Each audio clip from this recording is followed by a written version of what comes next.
Oke, semuanya apa kabar? Sehat? Sebelumnya, perkenalkan saya dari mahasiswa Universitas Terbuka. Di sini saya akan sedikit memberikan penjelasan atau materi tentang PKN yang materinya sejarah kelahiran Pancasila. Oke. Sebelum itu, mengenai pembahasan yang akan saya bahas, apakah kalian semua tahu apa itu Pancasila? Pancasila apa? Yuk. Sering membaca Pancasila? Pancasila, pengertian dari Pancasila. Pancasila itu berasal dari dua kata. Panca artinya 5, sila itu artinya hukum atau norma atau aturan. Oke. Sebelum ke materi yang akan saya jelaskan, di sini saya akan menyampaikan satu video tentang Pancasila, tentang sejarah kelahiran Pancasila. Tolong disimak dulu.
Sebelum Pancasila dalam Cina tersebut anggota PDIPK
untuk mengembangkan rumusan Pancasila dan membuat undang-undang dasar yang berlandaskan maka Dr. Sucukti Kosakai atau BPUPKI membentuk sebuah panitia yang disebut sebagai Panitia 9, terdiri dari Isi Soekarno, Muhammad Hatta, Atikusno Cokro Sujoso, Agus Salim, Wahid Hasim, Muhammad Yani, Abdul Kahar Musaki, Mr. Aparat, dan Ahmad Sumarjo. Setelah melalui beberapa proses persidangan, Pancasila akhirnya dilaksanakan oleh sidang PP pada 12 Agustus 1945. Pada sidang tersebut disetujui bahwa Pancasila dicantumkan dalam Undang-Undang Dasar Indonesia sebagai kesepakatan Indonesia yang sah.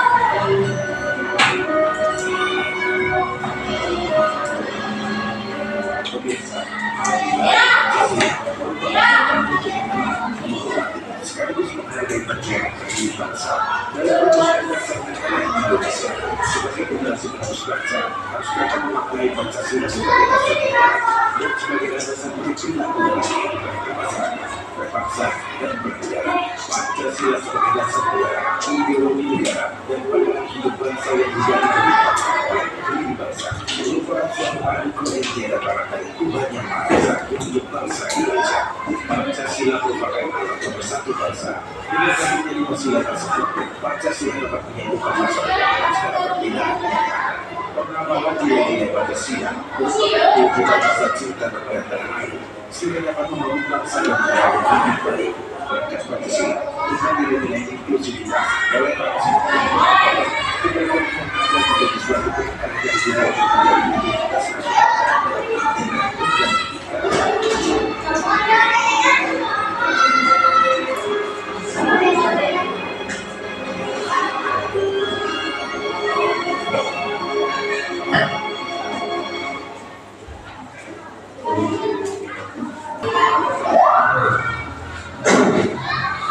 Kedengaran tadi suaranya?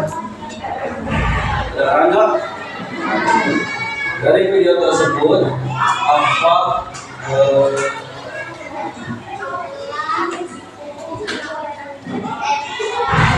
apa yang kalian pahami di dalam yang ada di dalam video tersebut tentang sejarah lahirnya Pancasila? Yuk, Pak.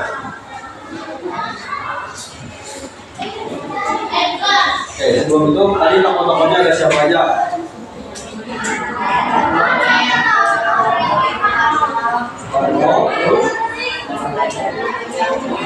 Soekarno, sama.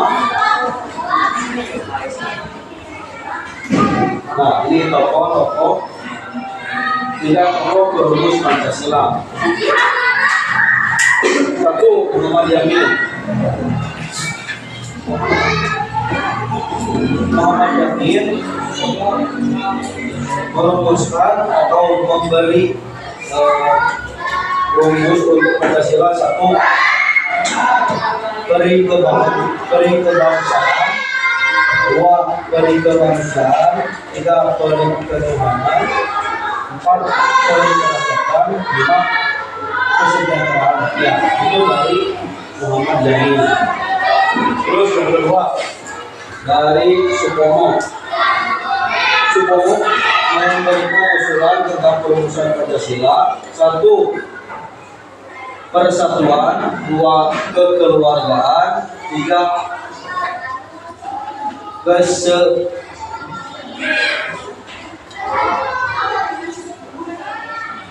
Sejahtera.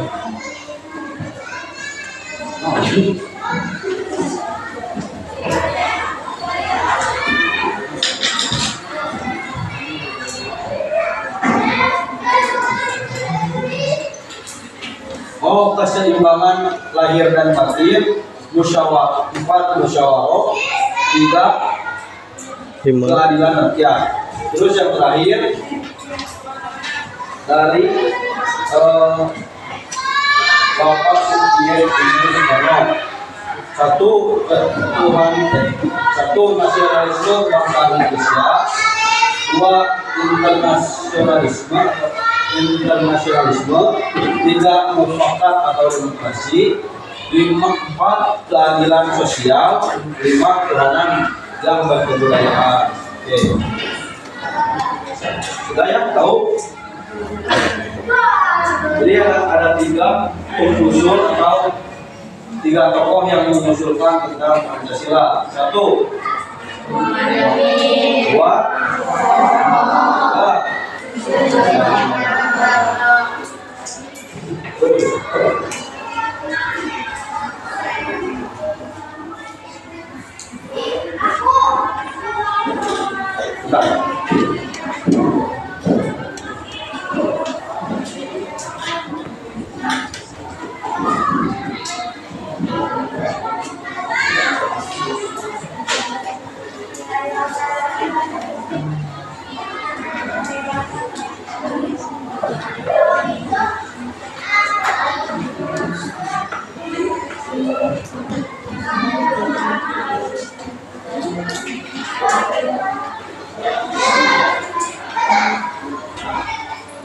Yang pertama tadi dari video itu adalah pengusulan tentang Pancasila. Jadi tahap pertama dalam sejarah lahirnya Pancasila dalam sidang PUPKI, yaitu pengusulan poin-poin tentang Pancasila yang diusulkan oleh tiga orang tersebut.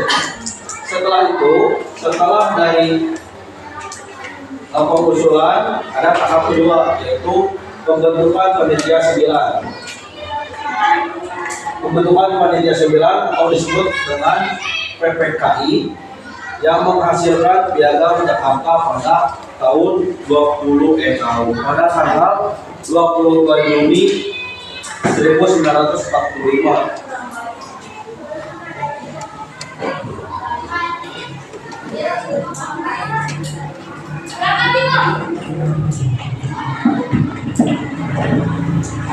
Terus dari setelah itu muncullah setelah itu tahapan ketiga itu tentang pengesahan Pancasila yang dirumuskan oleh tiga tokoh tersebut, yaitu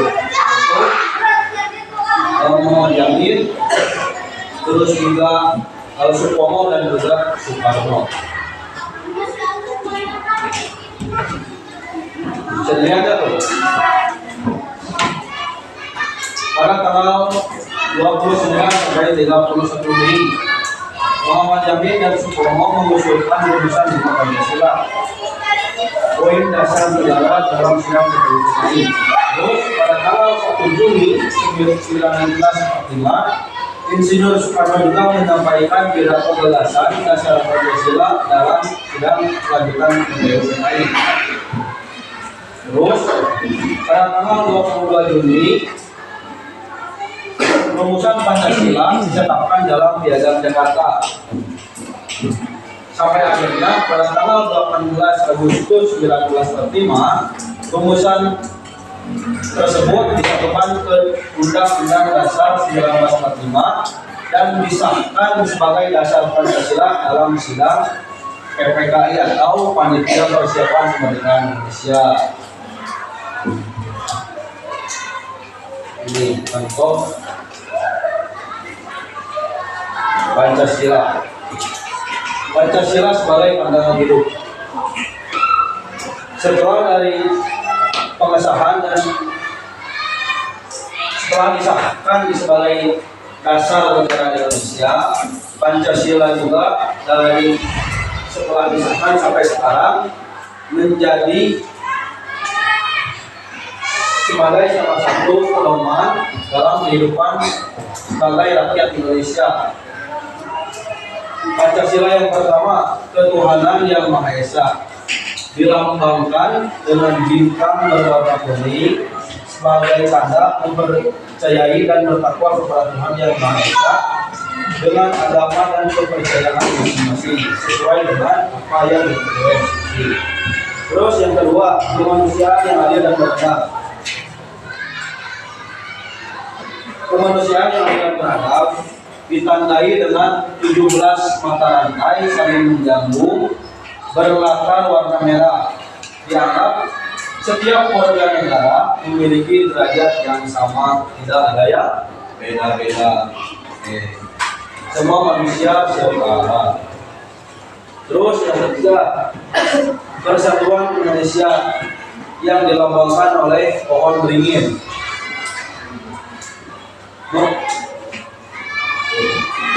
Dengan makna menempatkan kesatuan dan persatuan dan kepentingan negara dan kepentingan kelompok atau individu.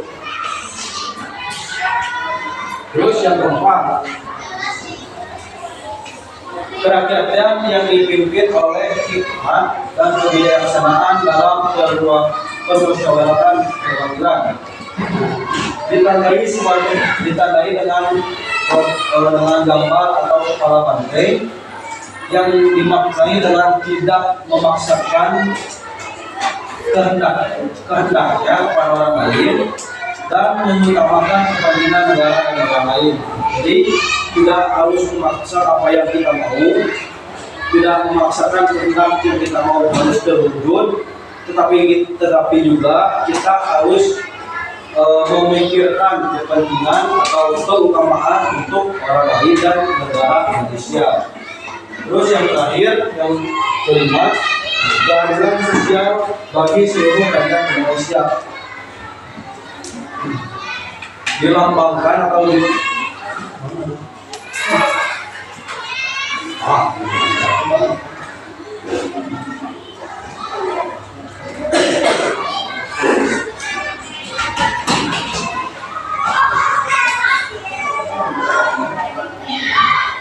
ditandai dengan padi dan kapas yang bermakna mengembangkan perbuatan luhur dengan cara kekeluargaan dan gotong royong serta bersikap adil. Setiap manusia mau punya kekuasaan atau tidak harus bisa berbuat adil kepada semua orang.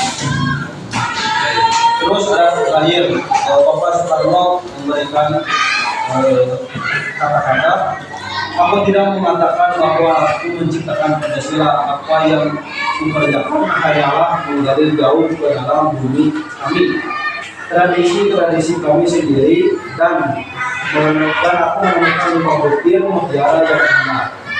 Jadi kesimpulannya, Pancasila itu dari dulu setelah disahkan sampai sekarang menjadi pedoman hidup bagi manusia, khususnya bagi rakyat Indonesia, bagi orang yang tinggal di negara Indonesia. Pancasila itu menjadi dasar untuk dalam kehidupan kita. Satu, punya ketuhanan, punya Tuhan. Kedua, punya rasa kemanusiaan. Ketiga, menjaga persatuan. Keempat, kerakyatan yang memiliki kualitas kebijaksanaan, permusyawaratan perwakilan. Terus yang kelima,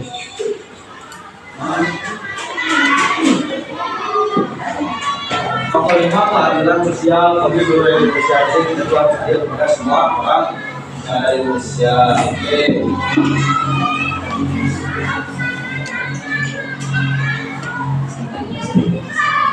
Ada yang ditanyain? Saya dulu terus.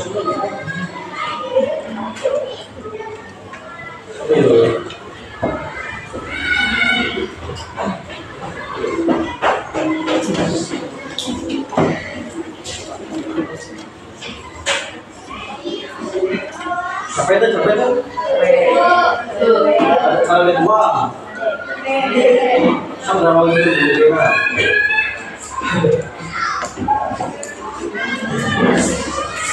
berapa menit tadi? 20.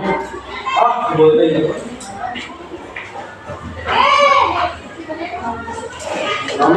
Ya, oke, anak tadi dari materi tersebut mudah-mudahan bisa dipahami. Amin. Alhamdulillah kalau bisa dipahami. Terus saya juga mengucapkan terima kasih atas segala perhatiannya, pengertiannya, tidak berisik, tidak ribut. Saya sampaikan berterima kasih yang sebanyak-banyaknya. Mudah-mudahan kita semua yang ada di sini sehat selalu. Amin. Diberikan ilmu yang sebanyak-banyaknya, bermanfaat juga bagi negara, agama, dan juga kehidupan kita selanjutnya. Sekian yang dapat saya sampaikan materi dari sejarah lahirnya Pancasila. Mohon maaf dari segala kekurangan dalam penyampaian bahasa dan tutur kata. Semoga bisa diterima dengan baik. Saya Muhammad Ismail Ramadan selaku mahasiswa yang menjalankan tugas. Mohon maaf dan berterima kasih. Terima kasih. Assalamualaikum warahmatullahi wabarakatuh. Waalaikumsalam.